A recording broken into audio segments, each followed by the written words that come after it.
Hey guys, this is Danny here at ParTay. So I was going to make a video real quick to load up to the website as a reference piece just for folks who are visiting the website that explains a little bit. And I've done this back in the past. A couple of things have changed, so I think it's relevant to update the info, but most of it hasn't. But I figured it would probably be good for everyone to get an opportunity to see what's different about how we make our screens from, say, a standard paint mix. Once again, not to say better, just saying this is our approach. We have a very specific reason for this approach, which has to do with allowing as much reflectivity and luminance to come out of a screen as humanly possible, at least so far as we've figured out, right? So, you know, there's always the opportunity for improvement on any product, and we're consistently looking for ways that we can make our processes better, more efficient. I'm all about efficiency. Most of my career was all around efficiency. I worked with building systems and installation and all kinds of things. So it was really getting these processes down so that you had a clear understanding of who did what, how to do it, and how much time it was going to take to do it.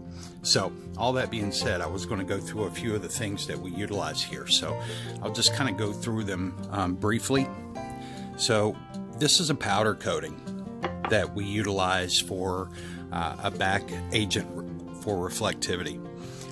Now, one of the challenges, anybody who's ever worked with powder coatings, one of the challenges that we had was how do you cure a powder coating?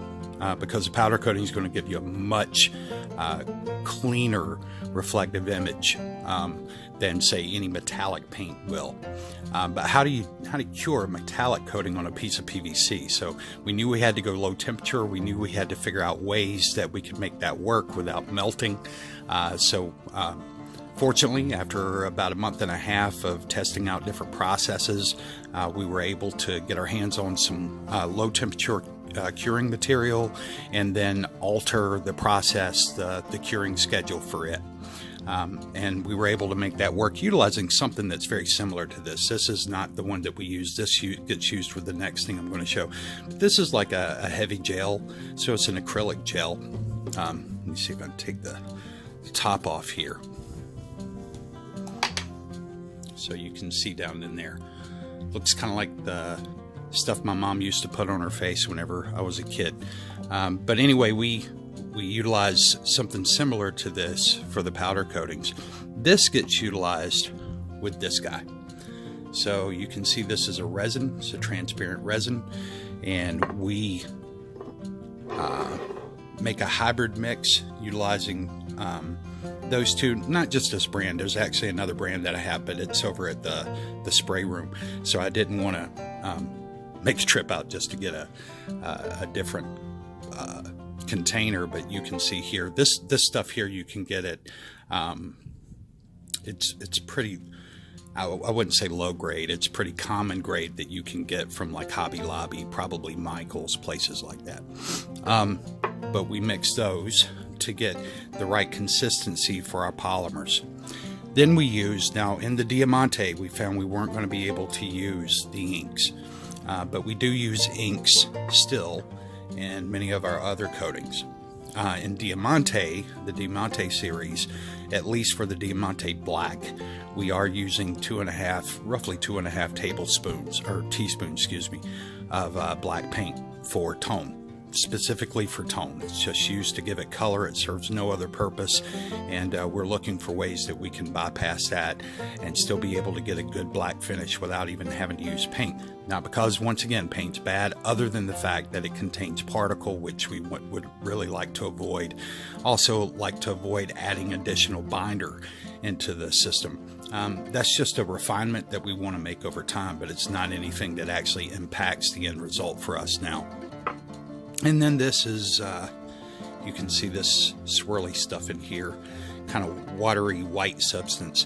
This is one of our diffusing agents. Actually, we use this in two different ways. I can use the same concentration sprayed in a different pattern that actually gives me diffusion. I can use that on a number of our screens. That gives us a diffusion coat that gives you sort of that balance, right? So that's your end coat that gives it complete and total balance across the screen.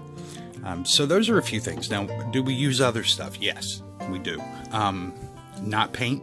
And I want to clarify that because we get a lot of people asking us if they can buy, a quart of paint or a gallon of paint. I've gotten numerous questions around that, and we don't sell coatings. Now, we are going to be opening up probably maybe 2 to 3 coating types in April.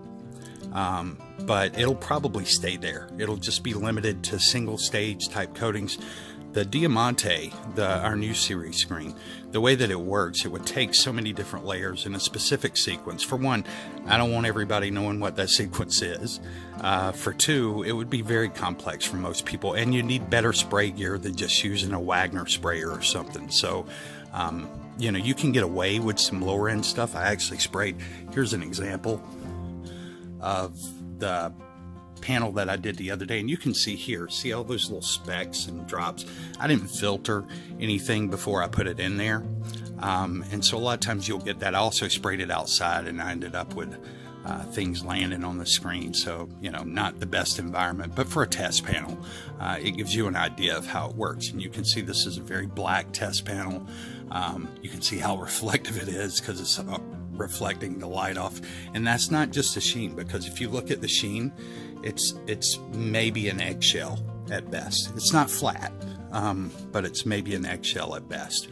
And in some cases on the UST versions of these, they're going to appear to be much, much more matte. So that's just to give you an idea of how these screens are constructed, how it's not just as simple as just a paint mixture of mixing, some metallics or some mica. And on that point, we don't use metallics, but we do use mica. What we do is we take some of the mica that we utilize, we mix hybrids, because sometimes you get the color that you want in a screen isn't the color that you can actually get. So you're going to have to mix, some different forms of mica, tones of mica, in order to get the right tone that you want for a screen.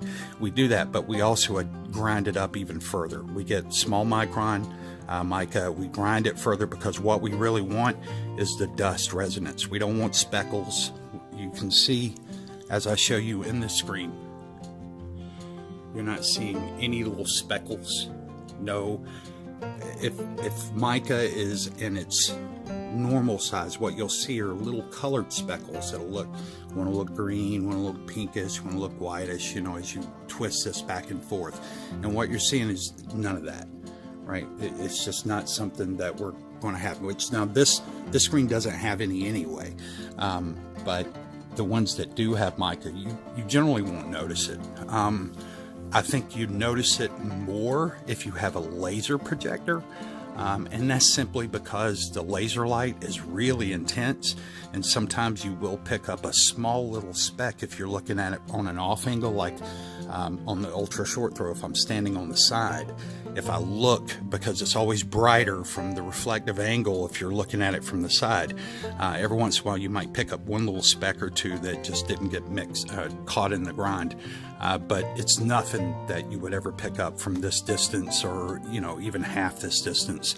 And a lot of times, just to give you an idea, you can get in here. As a matter of fact, I just saw one. There was one right in here somewhere that just kind of popped out. But if you look from this direction, well, if we can get to a light area, you just don't pick up any of that. So hopefully this helps people understand the difference in how our screens are made. These two form essentially a plastic coating. Okay, so when we say our screens are plasticized, what we're essentially doing is building a layer or multiple layers of plastic on top of a layer of plastic PVC, so that you've got a fully integrated plastic screen like you would buy if you were buying screen material, without it just being a coating. It also helps in that coating's not going to come off. Once it's on there, it's on there. Over the course of time, if you keep it in really harsh cold, when I say harsh cold, like below freezing temperatures, it can get the tendency to where it wants to warp or it would crack, but no different than some plastic would. So, you know, we're going to have some basically some cautionary stuff to say, you know, don't leave this in 20-degree weather for long periods of time, because if you do, you could run the risk of, you know, getting cracks around the edges where you've got it tensioned. But other than that, and under any normal circumstance, being in a home, even with power going out for a little while, if it was cold for a day or two, that's not really going to impact it. When I say long term, I mean, if you leave it out there for weeks at a time, you're going to run into problems. But otherwise, these screens are pretty impervious to a lot of damage, other than you know, gouging it with something sharp, or, you know, scratching it with something sharp, you know, almost intentionally. But if they fall and they land on something and it punches a hole through it, we can help you on how to repair that. But as far as, you know, and that's PVC. When we make these on, say, a puckboard or acrylic type finish, and when I say acrylic, like a hard acrylic, you don't even have to worry as much about that. So hopefully this answers some of those things for you guys, and we hope you guys have a good day. Take care.